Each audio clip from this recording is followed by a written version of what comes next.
Hi friends, ഇന്ന് ഒരു വ്ളോഗാണ്. Vlog day in my life. ഞാൻ കുറേ കാലം കൂടി എടുക്കണം എന്ന് വിചാരിച്ചെടുക്കുകയായിരുന്നു. അപ്പം ഇന്നൊരു പ്രൊഡക്റ്റീവ് ഡേ ആണ് ഞാൻ പ്ലാൻ ചെയ്യുന്നത്. ബട്ട് അതുപോലെയൊക്കെ നടക്കുമെന്ന് എനിക്കറിയത്തില്ല. അപ്പം ഏതായാലും ഞാൻ ബെഡൊക്കെ ഒന്ന് മടക്കി വെച്ചു. ഞാൻ നിലത്താണ് കിടക്കുന്നത്. ഇവിടെ ഈ മുറിയിലാണ് എ സി ഉള്ളത്. ഭയങ്കര ചൂടാണ്. ഈ മുറിയിൽ മാത്രമുള്ള എ സി. അപ്പം ഞാനൊക്കെ കുടിച്ചു. അലാറം വെച്ച് ഞാൻ എഴുന്നേറ്റു. 7:30 വെച്ചതാണ്. പിന്നെ അടിച്ചുകൊണ്ട് ചെന്നപ്പോൾ ഞാൻ എഴുന്നേറ്റതാണ്. വെള്ളം കുടിച്ച് ഒന്ന് പ്രൊഡക്റ്റീവ് നോക്കിയതാണ്. ഫുൾ പ്രൊഡക്റ്റീവ് ആകാൻ പറ്റുമെന്ന് എനിക്കറിയത്തില്ല. എങ്കിലും ഞാൻ പ്രൊഡക്റ്റീവ് രാവിലത്തെ ആയിട്ടുണ്ട്. വെള്ളം കുടിച്ചാൽ അപ്പം തന്നെ പ്രൊഡക്റ്റീവായെന്നാണല്ലോ. ഞാനൊന്ന് പുറത്തോട്ടൊക്കെ ഇറങ്ങി നടന്നു. രാവിലെ പുറത്തോട്ടൊക്കെ നടക്കാന്ന് വെച്ചാൽ ഫീലിംഗ് ഈസ് സോ ഗുഡ്. അപ്പം ഞാനത് പുറത്തോട്ടൊക്കെ ഇറങ്ങി നടന്നു കഴിഞ്ഞപ്പോഴത്തേനും രാവിലെ കിളികളുടെ കിളികളുടെ ഈ ശബ്ദമൊക്കെ കേൾക്കാൻ എന്ത് രസമല്ലേ. പത്രമൊക്കെ വന്നിട്ടുണ്ട്. പ്രൊഡക്റ്റീവ് ആകാൻ വേണ്ടി ഞാൻ ഇതൊന്നും എടുത്ത് വായിക്കുകയാണ്. ഒത്തിരിയൊന്നും വായിക്കുന്നില്ല. ഹെഡ്ലൈൻ മാത്രമേ ഞാൻ കാണിച്ചിട്ടുണ്ട്. ടോപ്പിക്സൊക്കെ ഞാൻ സൂര്യനൊക്കെ ഉദിച്ച് വന്നിട്ടുണ്ട്. ഞാൻ ലാസ്റ്റ് വയസ്സ് വരെ ഇതാണ്. ഞാൻ ബ്രഷ് ചെയ്തു. ഞാനൊന്ന് പ്രൊഡക്റ്റീവ് ആകാൻ വേണ്ടി ടു ഡു ലിസ്റ്റ് എഴുതാണ്. ഈ ടു ഡു ലിസ്റ്റിൻ്റെ അത് എല്ലാ കാര്യങ്ങളും നടക്കുമെന്ന് എനിക്ക് ഒട്ടും ഐഡിയ ഇല്ല. എങ്കിലും ഞാനൊന്ന് പ്രൊഡക്റ്റീവ് ആകാൻ വേണ്ടി എഴുതി വെക്കുകയാണ്. ഇതിൻ്റെ അത് എത്ര പ്രാവശ്യം പ്രൊഡക്റ്റീവ് പറയുന്നുണ്ടോ. അപ്പോൾ ഞാൻ കുറച്ച് കാര്യങ്ങളൊക്കെ ടു ഡു ലിസ്റ്റ് ഇങ്ങനെ എഴുതി വെച്ചിട്ടുണ്ട്. ഓക്കെ, ഇതാണ് ടു ഡു ലിസ്റ്റ്. വയസ്സ് നോക്കാം നിങ്ങൾ തന്നെ. അപ്പം നമ്മളെന്താ ചെയ്യാൻ പോകുന്നത്. ഞാൻ ഒരു സംഭവം കഴിച്ചു. ഒരു കേക്ക് പോലത്തെ നല്ല ടേസ്റ്റാണ്. ഡാർക്ക് ചോക്ലേറ്റ് ആണ്. ഞാൻ പിന്നെ സേവിഷ് കാണാണ്. എനിക്കത് ഭയങ്കര ഇഷ്ടമാണ്.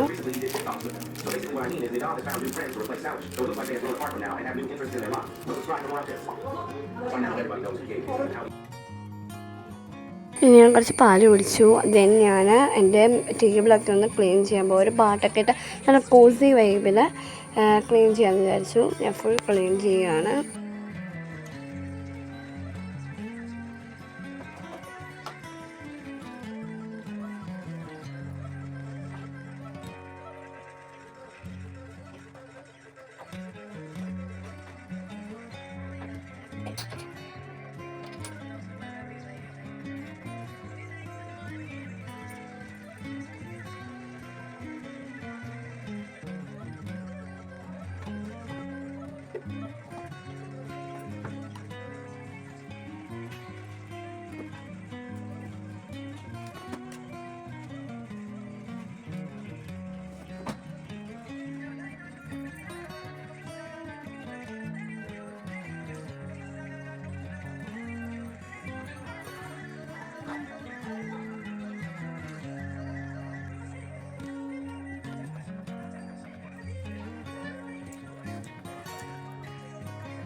ഫ്രണ്ട്സ്, ഭയങ്കര ഇടിയും മഴയുമാണ്. ഭയങ്കര ഇടിയെന്ന് വെച്ചാൽ ഭയങ്കര ഇടിയാണ്.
കറണ്ട് പോയി.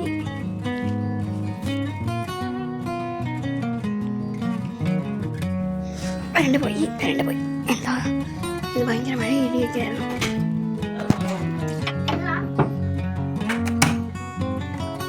ഈ റെഡ് ലൈറ്റ് ഉണ്ടേ കറണ്ട് പോയി. എനിക്കറിയാം ഇത് കറണ്ട് പോകുന്നത്, അതാണ് ഞാൻ ഇതൊക്കെ ഓണാക്കി കിട്ടുന്നത്. എ സി ഒക്കെ തണുത്തോളൂരോ എന്ന് വിചാരിച്ചു. ഇതെന്ന് വെച്ചിട്ടുണ്ടെങ്കിൽ ഇതാണെങ്കിൽ ഈ മുറി എന്ന് വെച്ചിട്ടുണ്ടെങ്കിൽ ഇങ്ങനെ എനിക്കറിയാം എനിക്ക് കറണ്ട് പോകുന്നത്, അതുകൊണ്ടാണ് ഞാൻ എ സി ഒക്കെ ഓണാക്കിട്ടത്. കാരണം ഇതെന്ന് വെച്ചിട്ടുണ്ടെങ്കിൽ വാർത്തിടണം, ഭയങ്കര ചൂടായിട്ട് ബാക്കിയുള്ള മുറിയൊന്നും അത്ര ചൂടില്ല, ബാക്കിയെല്ലാം തടിയാണ്.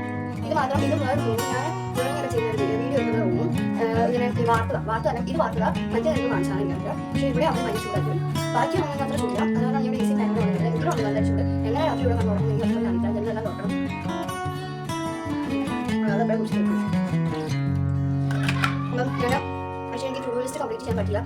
ടു ഡു ലിസ്റ്റ് എന്ന് വെച്ചിട്ടുണ്ടെങ്കിൽ ടു ഡു ലിസ്റ്റിൽ എനിക്ക് ടിക്ക് ചെയ്യാൻ പറ്റില്ല. ടിക്ക് ചെയ്യുന്ന വീഡിയോ ഞാൻ സെപ്പറേറ്റ് നാളെ രാവിലെ ടിക്ക് ചെയ്യുന്ന വീഡിയോ ആയിട്ട് ഇടാം. പിന്നെയാണെങ്കിൽ എനിക്ക് എന്താ പറയുക, ഇത് എനിക്ക് എഡിറ്റ് ചെയ്യാനിപ്പോൾ പറ്റത്തില്ല. പിന്നെ വീഡിയോ എത്തുന്നേരം ഇങ്ങനെ ഇരിക്കാൻ പറ്റില്ല, ബിക്കോസ് കറണ്ടില്ലല്ലോ. അപ്പോഴത്തേക്കും ചാർജ് തരുന്ന കുഴപ്പമാണ്. ഇപ്പോൾ 93 or 92 സംതിങ് അങ്ങനെ തോന്നുന്നത്. ചാർജ് തന്നു പോയിട്ടുണ്ടെങ്കിൽ നമ്മുടെ കറണ്ട് വരുമെന്ന് പോലും അറിയില്ല. എത്ര നേരം ജനറേറ്ററാണ് ഇത് നിന്നത്. ഇപ്പോൾ ജനറേറ്ററിൻ്റെ പെട്രോൾ തീർന്നു പോയി, അവിടെ നിന്നു. അപ്പോഴത്തേനും പെട്രോൾ തീർന്നു പോയി ഞങ്ങൾ വിചാരിച്ചു ആരെങ്കിലും ഓഫാക്കിയതായിരിക്കുന്നു. പക്ഷേ ആരും വന്നിട്ടില്ലായിരുന്നു. അപ്പോഴത്തേനും നമുക്ക് മനസ്സിലായി തന്നെ നിന്നതാണ്. അപ്പോഴത്തേനും ഞാൻ പോയി അത് ഓഫാക്കി. എനിക്ക് ഓഫാക്കാനൊക്കെ അറിയാം. അതാണ് ഞാൻ വെച്ചാൽ പിന്നെ ആ റെഡ് ലൈറ്റ് എന്താ ചെയ്യേണ്ടതെന്ന് എനിക്കറിയില്ല. കറണ്ട് വരുമ്പോഴത്തേനും അതെന്തോ റെഡ് ലൈറ്റ് കത്തും. അപ്പോഴത്തേനും അത് ഓഫായാണ് ഓണായാണ് ഇരിക്കുന്നത് എനിക്കറിയില്ല. അതുകൊണ്ടാണ് ഞാൻ അങ്ങനെ ചോദിച്ചത്. അപ്പോൾ ഇത്രയൊക്കെ ഉള്ളൂ ഇന്നത്തെ വീഡിയോ. നിങ്ങൾക്ക് വീഡിയോ ഇഷ്ടപ്പെട്ടെന്ന് ഞാൻ വിചാരിക്കുന്നു. പിന്നെ ഒത്തിരി വലിയ പ്രൊഡക്റ്റീവ് ഒന്നും ആകാൻ പറ്റില്ല. ചെടിക്ക് വെള്ളം ഒഴിക്കണം എന്നൊക്കെ ഞാൻ എഴുതി, പക്ഷേ ഞാൻ നനയ്ക്കേണ്ടി വന്നില്ല. അതിൻ്റെ മുമ്പേ മഴ ദൈവം തന്നെ നനച്ചു. മഴ തന്നു. മഴ ഭയങ്കര മഴയായിരുന്നു. അത് കാരണം മഴ കാരണം ഏതെങ്കിലും മരം ഒടിഞ്ഞ് വീണിട്ട് ഫ്യൂസിൽ വീണിട്ടായിരിക്കും കറണ്ട് പോയത്. ഏതായാലും ഈ മുറിയിൽ ഞാൻ കിടക്കുന്നത് എന്താണെന്ന് വെച്ചിട്ടുണ്ടെങ്കിൽ ഇവിടെ എ സി ഉള്ളതുകൊണ്ടാണ് ഈ മുറിയിൽ ഞങ്ങൾ കിടക്കുന്നത്. എൻ്റെ ഗ്രാൻഡ് മദറിൻ്റെയും ഗ്രാൻഡ് ഫാദറിൻ്റെയും മുറിയാണ്. ഇവിടെ എ സി ഉള്ളതുകൊണ്ട് മാത്രമാണ് ഞാൻ ഇവിടെ ഒന്ന് കിടക്കുന്നത്. ഇവിടെ ഒന്നാമത് കിടക്കാൻ ഇടയില്ല. ഒരു മാക്സിമം ഒരു എന്താ പറയുക, ഒരു രണ്ട് കട്ടിൽ പോലും ഇടാനുള്ള സ്ഥലമില്ല ഇവിടെ. ഞാൻ കഷ്ടപ്പെട്ടാണ് ഇവിടെ കിടക്കുന്നത്. നേരത്തെ ബെഡ് വെച്ചിട്ടാണ് ഞാൻ കിടക്കുന്നത്. ഇതിലൂടെ പോകാനൊക്കെ ഭയങ്കര പാടാണെങ്കിൽ അവർ അഡ്ജസ്റ്റ് ചെയ്ത് പോകും. ഇവിടെ എ സി ഉള്ളത് മാത്രം ഞാൻ ഇവിടെ കിടക്കുന്നതാണ്. അപ്പോൾ കറണ്ട് പോയിട്ടുണ്ടെങ്കിൽ എങ്ങനെ ഞാൻ ഇവിടെ കിടക്കുന്നത് എനിക്കറിയില്ല. ഇപ്പം എൻ്റെ അമ്മ വന്നു, അത് കാരണം എൻ്റെ അനിയത്തി ഇപ്പം അങ്ങോട്ട് പോയി. അപ്പോൾ തന്നെ എൻ്റെ അനിയത്തിനെ അവരുടെ കൂട്ടി കിടത്തുന്നില്ല. എൻ്റെ അനിയത്തിനെ എൻ്റെ കട്ടിലാണ് കിടക്കുന്നത്. ഞാൻ അത്ര നാളെ കിടന്നുകൊണ്ടിരുന്നത് എൻ്റെ ആദ്യമേ ഞാൻ കിടന്നുകൊണ്ടിരുന്നത് എൻ്റെ അപ്പായുടെ കട്ടിലാണ്. ഞങ്ങൾ എൻ്റെ കൂടെ അത് കഴിഞ്ഞിട്ട് ഞാൻ എൻ്റെ കട്ടിലോട്ട് തന്നെ മാറി. അത് കഴിഞ്ഞിട്ട് ഇപ്പം അമ്മ കഴിഞ്ഞതിനും അമ്മയുടെ കൂട്ടി ആദ്യം ഒരു ദിവസം കിടന്നു. അത് കഴിഞ്ഞിട്ട് ഞാൻ ഇങ്ങോട്ട് വന്നു. അപ്പോൾ തന്നെ എൻ്റെ അനിയത്തി അവിടെ പോയി കിടന്നു. പിന്നെ എൻ്റെ കട്ടിലെന്ന് വെച്ചിട്ടുണ്ടെങ്കിൽ എൻ്റെ ബെഡ്ഷീറ്റിലോ കട്ടിലോ എന്തെങ്കിലും ആൾക്കാർ ഈ ഇങ്ങനെ വേർത്ത് കുളിച്ച് കിടക്കുകയോ അല്ലെങ്കിൽ പകല് കിടക്കുകയോ അങ്ങനെയൊക്കെ ചവിട്ടുക അങ്ങനെയൊന്നും ചെയ്യുന്നത് എനിക്കിഷ്ടമില്ല. അപ്പോഴത്തേനും അവരൊക്കെ അങ്ങനെ കാണിച്ചിട്ടുണ്ട്. എൻ്റെ അനിയത്തിക്ക് അങ്ങനെ അത്ര വലിയ വൃത്തിയൊന്നുമില്ല. അവരും പിന്നെ അമ്മയൊക്കെ ആണെങ്കിൽ ചുമ്മാ വന്നാൽ കട്ടിലോട്ട് കിടക്കും. അപ്പം ആണെങ്കിൽ പകലൊക്കെ ആയപ്പോൾ വേർക്കൊക്കെ ചെയ്യുമല്ലോ. അപ്പോഴത്തേനും എനിക്ക് അതൊന്നും അത്ര ഇഷ്ടമില്ല. അപ്പോഴത്തേനും ആ ബെഡ്ഷീറ്റിന് മാറിയിട്ട് ഞാൻ കിടക്കുള്ളൂ. എനിക്ക് സത്യം പറഞ്ഞാൽ എനിക്ക് പിന്നെ ഞാനിപ്പോൾ പറയാനൊക്കെ നമ്മൾ കേൾക്കാമെന്ന് ഞാൻ വിചാരിക്കുന്നു. ഇതിന് കേൾക്കായിരിക്കും, കാരണം ഇവിടെ ഇപ്പോൾ പറ്റി സ്വച്ഛമൊന്നുമില്ല. പിന്നെ ഞാൻ ഇവിടെ ഇപ്പം ഞാനും എൻ്റെ അനിയത്തിയും രണ്ടാമത്തെ അനിയത്തി അമ്മയും ഗ്രാൻഡ് മദർ മാത്രമേ ഉള്ളൂ. ബാക്കി എല്ലാവരും പുറത്ത് പോയി. എനിക്ക് അത് പുറത്ത് കൊടുത്തുള്ളൂ കേട്ടോ. ഓക്കെ, അപ്പോൾ ഇത്രയ്ക്ക് ഉള്ളൂ ഇന്നത്തെ വീഡിയോ. അപ്പം ഇത്രയും നേരം എൻ്റെ ഈ വർത്താനം കണ്ടുകൊണ്ടിരുന്നതിനും എൻ്റെ ഒരു ഡേ മൈ ലൈഫ് എല്ലാം എടുക്കാൻ പറ്റിയില്ല എങ്കിലും കുറേ എനിക്ക് ക്യാപ്ചർ ചെയ്യാൻ പറ്റുന്ന അത്രയും ഞാൻ ചെയ്തിട്ടുണ്ട്. അപ്പം കണ്ടുകൊണ്ടിരുന്ന എല്ലാവർക്കും ഭയങ്കര താങ്ക് യു. ഫുള്ള് കണ്ടുകൊണ്ടിരുന്ന ആരെങ്കിലും ഉണ്ടെങ്കിൽ 1-2 പേരൊക്കെ കാണും. അവർക്ക് ഒരു ബിഗ് താങ്ക് യു. അപ്പം കീപ് സപ്പോർട്ട് മീ. അപ്പം വീഡിയോ ഇഷ്ടപ്പെട്ടാൽ ലൈക്ക് ചെയ്യുക, സബ്സ്ക്രൈബ് ചെയ്യുക. അപ്പോൾ ഓക്കെ, ബൈ ഫ്രണ്ട്സ്.